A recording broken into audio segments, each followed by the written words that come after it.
tertulis karena jelas sekali. So when you know your Bible, when you know which Jesus you are following, saudara nggak akan hilang dalam kehidupan saudara. Saudara nggak akan hilang dalam kita mengikut akan Kristus. Karena saudara tahu apa yang Tuhan katakan. Dan seperti yang dikatakan oleh Presiden Obama gitu. I respect Presiden Obama as a president. Tapi I don't agree with what he said. Karena saya nggak ngerti. The Bible clearly says Adam dan Hawa itu udah jelas. Nggak pernah Bible mengatakan Adam and Steve. Tuhan mengatakan laki-laki akan meninggalkan keluarganya untuk menikah dengan istrinya. Nggak ada yang dikatakan laki-laki dan laki-laki, nggak ada. It's very clear in the Bible. If you are a Christian, which Jesus are you following? Yesus mana yang kita ikuti? Bible mana yang saudara baca? Firman Tuhan mana yang ada dalam kehidupan saudara? Bible jelas mengatakan bahwa aborsi itu it's wrong. Pada saat Tuhan memberikan suatu anak, Tuhan itu memberikan suatu anak dengan Tuhan membentuk anak itu. Banyak orang Kristen mengatakan, oh it's okay, it's okay. Tapi Alkitab mana yang mereka baca? Tuhan Yesus mana yang kita ikuti, saudara? Dalam kehidupan kita pun, kita bisa jadi tergampang sekali untuk terconfuse dengan segala sesuatu yang ada di sini. Gitu. Nah, di sini dikatakan, pada saat maka jawab Simon Petrus, engkau adalah Mesias, anak Allah yang hidup. Petrus tahu jelas siapa Tuhannya. Nah, sebagai umat Kristen, apakah kita tahu dengan jelas siapa Tuhan kita? Dia mengatakan, engkau adalah Mesias, anak Allah yang hidup. Dan lihat jawaban Tuhan Yesus. Statement yang Petrus katakan adalah statement personal statement. Ya, jadi jelas ya. Yang mengatakan hanya Simon Petrus, yang lain-lain nggak mengatakan. Jadi it's a personal statement from Peter. Dan lihat jawaban Tuhan Yesus. Kata Yesus kepadanya, berbahagialah engkau Simon bin Yunus, sebab bukan manusia yang menyatakan itu kepadamu, melainkan Bapakku yang di surga. Di sini Tuhan Yesus menunjukkan sekali, berbahagialah engkau. Jadi yang membuat statement adalah yang berbahagia. Jelas sekali, Yesus pun memberikan jawaban yang personal. Yesus nggak mengatakan berbahagialah engkau murid-muridku. Dia nggak mengatakan berbahagialah orang yang mengetahui, tapi dia mengatakan berbahagialah engkau. Karena Petrus yang membuat that statement. So Jesus gave a personal statement to Petrus juga. Nah dalam kehidupan kita seringkali, dalam kehidupan kita berkeluarga, kita punya anak, kita punya teman. It's a personal relationship dengan Tuhan. Kalau saudara tahu siapa yang saudara ikuti, belum tentu orang lain tahu siapa yang mereka ikuti. Saya akan berikan satu contoh. Again dengan Lizzie, karena dia anak saya yang pertama dan dia banyak gaya seperti saya. Gitu ya. Jadi dia pada suatu kali gitu, suatu malam gitu, dia I think she was in worship spirit or something. Jadi dia mulai, waktu saya udah pernah share juga di worship team. Dia ngambil kabel dari komputer, dia ambil. Terus dia anggap itu mic, I guess. And then she start singing, you are good, you are good. Dia nyanyi dengan gitu, tapi nggak sebagus saya gitu. Tapi nyanyinya kira-kira kayak gitu. Dia mulai nyanyi-nyanyi, and then kita waktu itu lagi duduk di living room sama-sama dia. So she start saying, angkat tangan, dia mulai bilang gitu.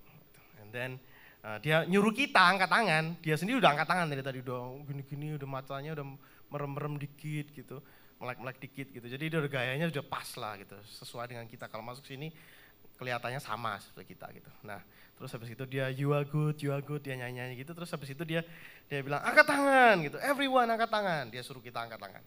Oke, jadi kita semua ikut angkat tangan sama dia gitu. And then dia rupanya belum cukup bagi dia ya.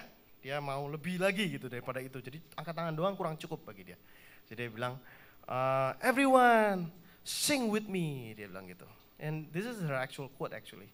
She said this, everyone sing with me gitu. Jadi dia minta kita nyanyi sama dia. Jadi kita mulai nyanyi gitu. And you know as a father, my spirit was lifted up gitu ya. Saya udah mulai bangga. Wah hebat juga anak gua nih. Wah bisa begini-begini gitu. Dan saya mikirnya wah saya udah merasa di awan-awan gitu. Terbang gitu. Oh happy sekali gitu. Terus tiba-tiba seperti ada knock on my heart gitu. And then Tuhan berbicara gitu. Ya Bu, saya mendengar suara hati saya mengatakan, coba cek dulu dia itu worship siapa sebetulnya. Gitu. Terus and then after a while gitu saya tanya sama dia gitu.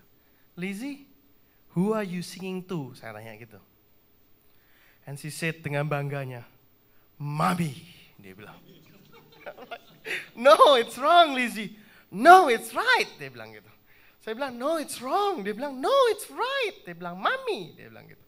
And then after that I start talking to her. Tapi seringkali dalam kehidupan kita, we are like that gitu.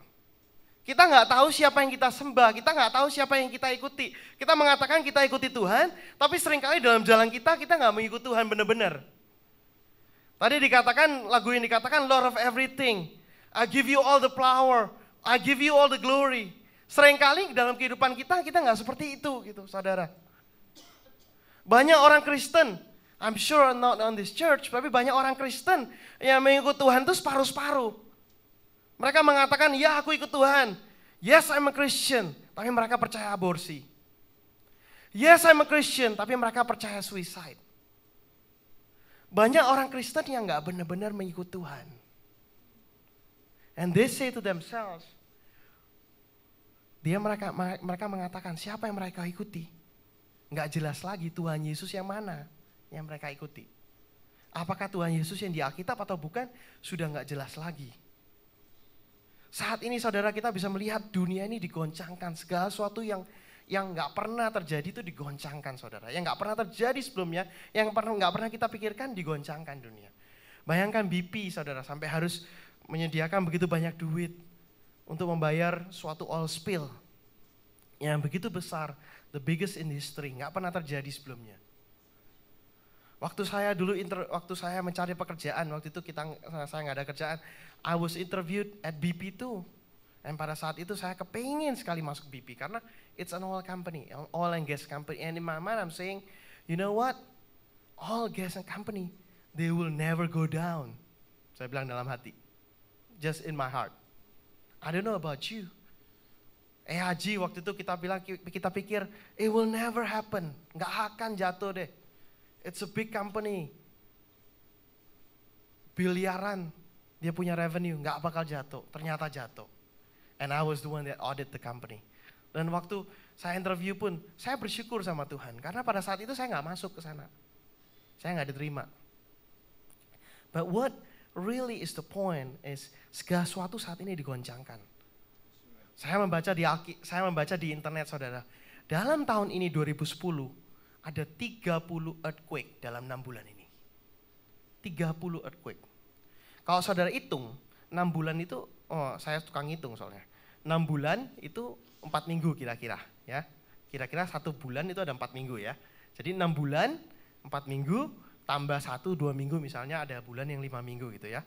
Berarti 6 dikali kira-kira paling banter pun kalau misalnya 1 bulan itu ada 5 minggu, 6 kali 5 30. Jadi saudara bisa bayangkan 30 earthquake dalam 6 bulan. Artinya hampir setiap minggu atau 2 earthquake 1 minggu kadang-kadang. And it happens all over the world. Di Papua sendiri sampai 4 atau 6 earthquake terjadi at one time. Jadi saudara bisa bayangkan saat ini apa yang kita pikirkan tidak digoncangkan, akan digoncangkan. Jadi dalam kita mengikuti Kristus, we have to know siapa yang kita ikuti. Karena kalau kita nggak tahu, nanti banyak mobil-mobil merah yang tadi saya kasih ilustrasi yaitu mengikuti mobil merah. Nanti kalau begitu ada begitu banyak mobil merah, mana saudara ikuti yang mana? Which Jesus you gonna follow? Kita ikuti Yesus yang mana? Karena akan banyak sekali hal-hal yang mengajarkan bahwa Yesus nggak seperti yang kita tahu, yang kita percaya. Itu yang pertama. Yang kedua,